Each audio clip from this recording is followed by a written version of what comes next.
What does Intel's chairman stepping down really mean? This is Mac Voices. Mac Voices is brought to you by the 2024 MacVoices Holiday Gift Guide. Gift ideas to give and get from all your Mac Voices friends. Hardware, coffee, bags, you never know what will be picked, but they're all great. Find our gift guide shows in the feeds or visit the master list of gift guide picks in the blog section of the Mac Voices website at macvoices.com. I feel like this one we got to get to before we definitely run out of time. But Pat Gelsinger has suddenly retired from Intel. On a holiday weekend. Yes. Mm-hmm. Yeah. So there used to be a company called Intel. Any relation? Yes. Yes. If anybody wants to fire me, I will definitely take that golden parachute. $9.7 million. But, again, is this the new euphemism? Well, he's old enough that he could conceivably retire instead of wanting to spend more time with his family, which is the other great line. Depending on which article you read, it seemed like he was given the choice. He could either retire or he could be fired, and he obviously chose retirement. So, and the way Intel's been going, it's hard to argue that maybe he has not been making some of the best decisions. Webb, I know you have some thoughts on this. It's interesting. Gelsinger, I think, was to a certain extent kind of a victim as much as anything. If you look at Intel, and I read part of this in the Stratechery newsletter yesterday, so I don't want to come off as these are deep original thoughts, even though I do have some opinions on it. But Intel has been suffering really for quite a long period of time. This is not anything new for 10 years. The article I read said that they've really kind of missed two opportunities. If we go back 15 years ago, we were, Intel was the monster. Okay. You look at it now that they lost out on the mobile platform for processors for mobile devices. They really missed out on that. They've missed out. Apple bought their cellular modem business because they just couldn't do anything with it, and now they've lost out on the whole AI. What NVIDIA and some others too are doing. They haven't invested in some of their fabrication technologies like what TSMC has done. We look at this as this is a sudden issue with Intel. I contend it's been going on for 10 years and it's catching up with them. And the board of directors of Intel was very much aligned with Gelsinger. And then just all of a sudden that changed. I think they realize that the problems that Intel is facing is a lot bigger than what any one individual can do. There was some talk that Intel should have split up into two different companies, one being their fabrication, the other being their research arm. You wonder if they would have done that. And Gelsinger, when he was hired, they said, did you think about splitting up the company, cut it in half? And he says, if that's what you want, I'm not the CEO for that kind of company. So he never wanted to split up the company, which I also thought was interesting. So I have some more thoughts, but I'll let people comment on it right now. But it's interesting. But this is a longer term problem than just the one guy that they hired 5 years ago, or rehired. He started Intel, then left and did 2 stops and then came back. So I don't want to take anybody else's turn here, but I do have to ask Webb, and this goes for everybody else as well. Do you think that they got stuck in that trap where they just tried to protect themselves as opposed to, pushing ahead to innovate? Because I mean, let's face it, they had their lunch eaten by Apple with the M series chips, by Nvidia, by a lot of different companies, and it almost seems incredible with the size. And you're right, Webb, they were the beast at the time. I mean, remember, Motorola couldn't do it. That's why Mac moved over to the Intel, and that was controversial to say the least. And then all of a sudden, Intel started to play the same game that they just couldn't keep up. So, yeah. I don't want to hog the conversation, so it's okay. All right. Well, we'll let everybody else and then come back if they haven't addressed what you have, what your thoughts are. Mark? Okay, yeah. So I know Intel really well, being out here in the Valley, and sure. once time being a proud, Intel investor back in the heyday go-go days of the late '90s. I think they have a culmination of, as Webb was saying, multi-years of problems. I think one of the key things is, they made a wrong bet on what type of lithography approach would be used for making masks for fabbing, and as a result, they've been behind. And TSMC, they have relationships with ASML, who makes the so-called deep UV systems, and they've had many years of head start over Intel. And it was, I don't know if it was Gelsinger or his predecessor, Dave Swan or whatever his name was, from Altera, who they acquired, and that they realized that they needed to get onto it. Back in 2011, after I left Drobo, I went back and was doing work in the EDA, electronic design automation industry. And in June of that year, they have their annual design automation conference, and I was talking to people there who were well established, and somebody then was telling me about sort of Intel would always have back then their famous TikTok. They have a process lead generation, and then the next year mid cycle they have a yield improvement and maximization process. And he was starting to say that at that time, I guess Intel was around sort of the 10 micron process, and they were hitting troubles. And then as you got into the teens, going from 10 micron to 7 micron was harder and harder, and they were late, and all their products were late. So they have just an accumulation of bad results, from bad technology bet. Yes, as Webb was saying, they missed the opportunity to make chips for iPhone. You can Monday morning quarterback whether they did the right thing or not. That's debatable. This whole thing about AI, I think Intel again was really not a player. The key to what NVIDIA doing is their CUDA, their software libraries. They've been working on that for 20 years.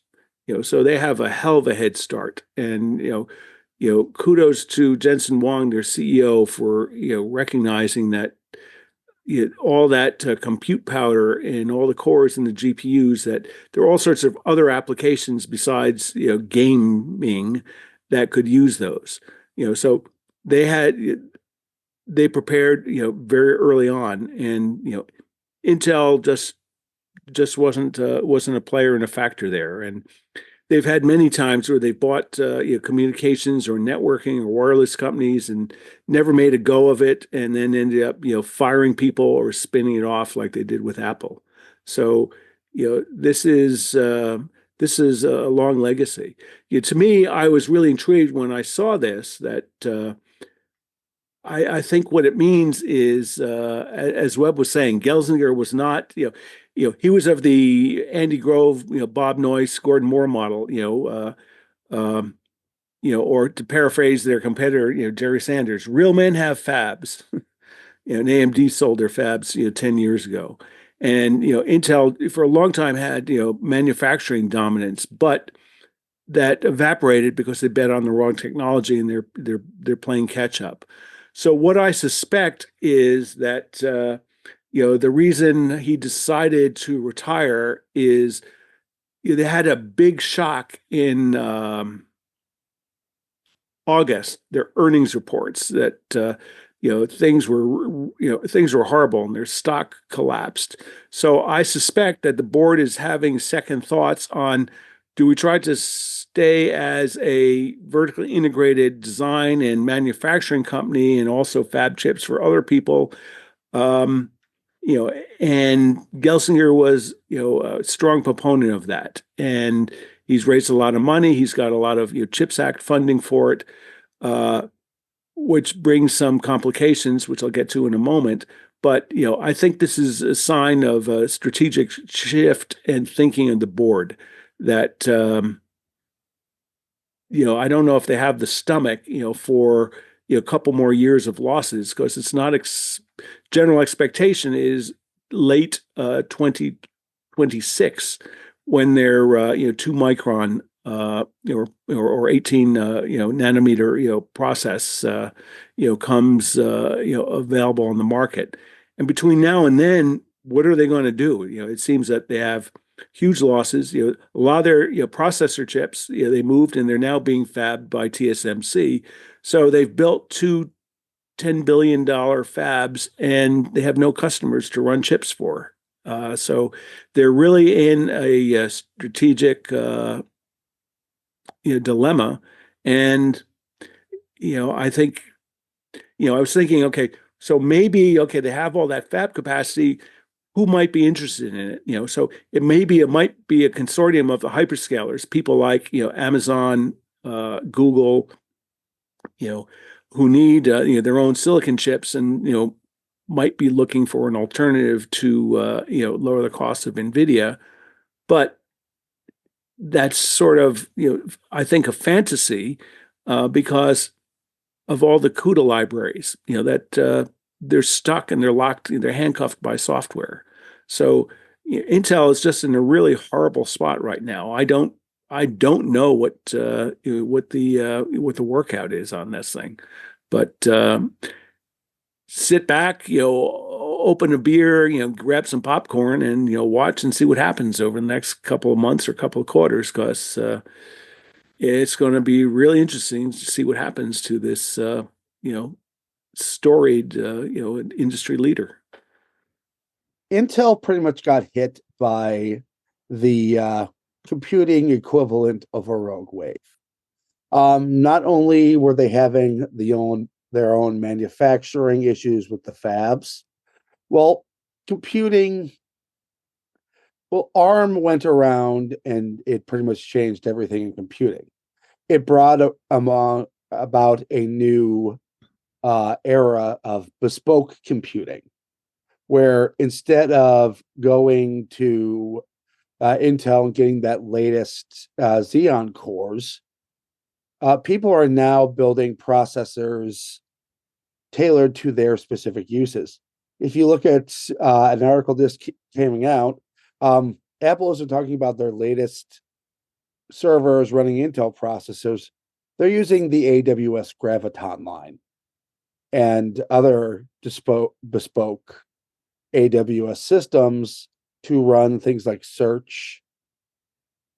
And you're also you saw that in cell phones, and you're very soon going to be seeing that bespoke computing become prevalent in PCs with high-level ARM chips beyond just what Qualcomm is doing. It's honestly, Intel's business model is what computing was 10 years ago. It's not that right now, and it's not that going forward. They either have to radically change, or they'll still be around, but to be perfectly honest, there is that potential of them getting blackberried. Joe in the chat room brought up whether the TSMC might be affected by the tariffs that are allegedly coming under the new Trump administration. And I have to just wonder, okay, so that could alter the pricing, but is the market going to accept lower performance chips in exchange for better prices? Or are they going to pay the price wanting the higher powered chips? So,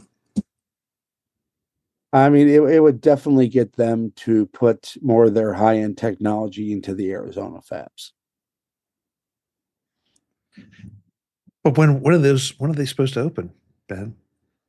They're not scheduled to open for a while.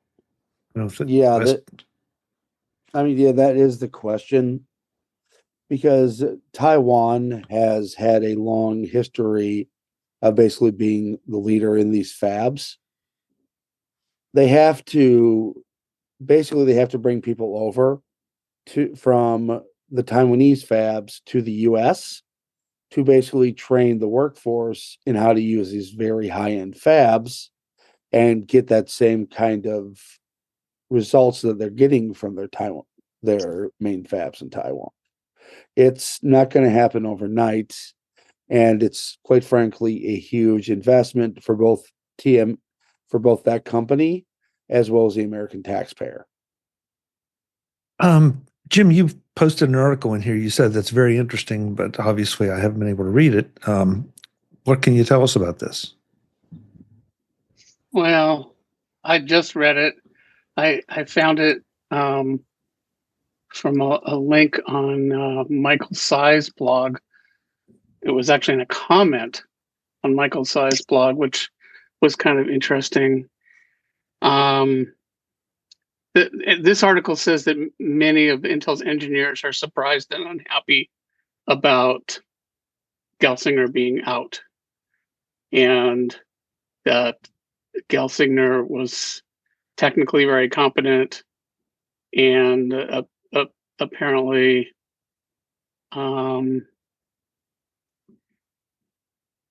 they're feeling that before he was there, Intel was being run more by financial people, and now they're afraid that's going to happen again. Like Mark said, sit back, get some popcorn, watch. Yeah. But I think I'd add just some additional comments to what Ben was saying. TSMC's fabs are up, and they're starting to produce. There was some news earlier this mid-fall that they were having better yield than similar fabs brought up in Taiwan at the same point. So everything is looking good, but still they do need to train a hell of a lot of people in workforce and other things. So it's not, my knowledge is not generally expected to start to ramp up into real production volume until the second half of 2025. So things are coming soon, but not today. Not today.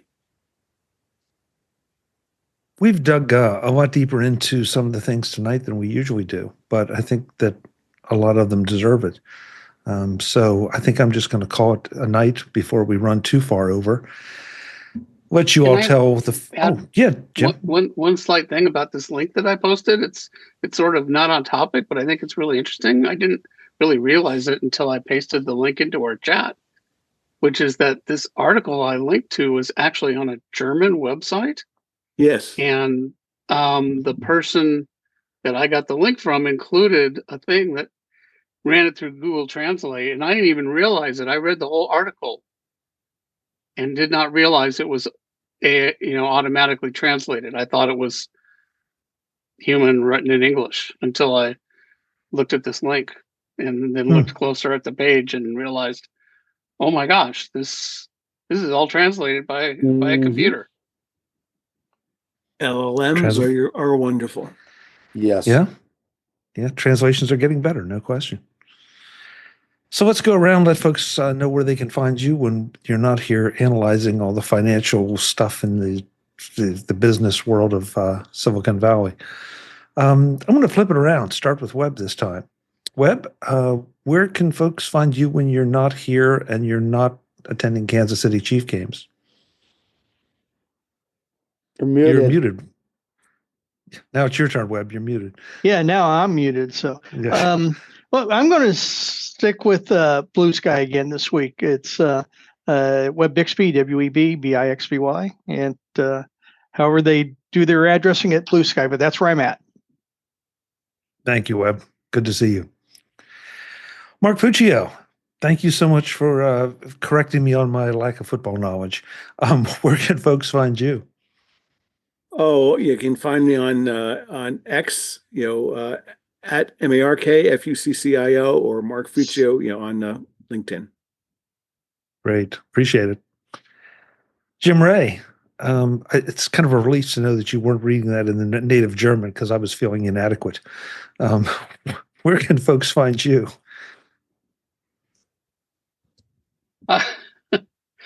I'm sticking with Mastodon. So ProView Jim, PROVUE Jim at techhub.social. Great. Thank you. Ben Roethig, thank you for being here. This is great to have you on a little more regular basis. Where can folks find you? Well, Chuck, you can find me at Ben Roethig on your social media of choice. There are so many of them these days. You can find my writings and ravings at roethigtech.com. And you can occasionally find me on such podcasts as right here on Mac Voices Live and In Touch with iOS with Dave Ginsburg when I'm not running around trying to replace a dead battery. Thank you, Ben. Our resident cheesehead, Mr. Brian Flanigan-Arthurs. Where can folks find you, Brian? Thanks for being here. Definitely, yeah. Cheering on the Packers when they're on. And then other than that, on Mastodon, Brian8944 at mastodon.cloud. Good. Thank you, Brian. Sure, thank you. Marty Jencius, good to see you. I'm sorry you had battery problems too, but you're here, and so the battery problems are fixed. Where can folks find you? Folks can find me cheering on anybody who's playing the Packers. Also Jencius, Jencius at on Tuesday nights here with this great group of folks. Thursday nights with Dave on In Touch with iOS, and then Vision Profiles on Monday nights at 9 p.m. streamed on YouTube and podcast and vodcast that I do with Eric Bolden, who, from what I can see from the chat room, he had some battery problem with his Vision Pro headset. And apparently got that fixed around, so that's good. And then Wednesdays, and Dave is going to join us tomorrow night for Old Mac Gang. Not that Dave qualifies, but we're talking about Mac user groups as a resource for older Mac users, and Dave certainly has ran his share of Mac user groups. So we'll have some fun with him tomorrow night. Great. Thank you so much. Last but absolutely not least, we end up with Dave Ginsburg. Dave, thank you for being here. Where can folks find you? As if they didn't already tell you. Thank you as always for having me, Chuck. And you can, as everybody's mentioned, a couple of you've mentioned, I'm at In Touch with iOS, intouchwithios.com. The YouTube channel is youtube.com/intouchwithios here on Tuesday nights. Fridays on the Mac Show of the British Tech Network. And I'm on Blue Sky and Mastodon. Just search Dave G65. You'll find me. With that, I'm Chuck Joyner. This is Mac Voices Live, Tuesday nights, 8 p.m. Eastern, 5 p.m. Pacific. Thank you for watching. See you next time. Visit MacVoices.com for show notes and to connect with Chuck on social media. Get involved in our Facebook group or like our Facebook page, and get more out of your Apple tech with Mac Voices Magazine, free on Flipboard and on the web. And if you find value in it all, consider supporting us through either our Patreon campaign at patreon.com/MacVoices or by making a one-time donation via the PayPal link on our front page and in the show notes of each episode. You will join these fine people who help bring you Mac Voices.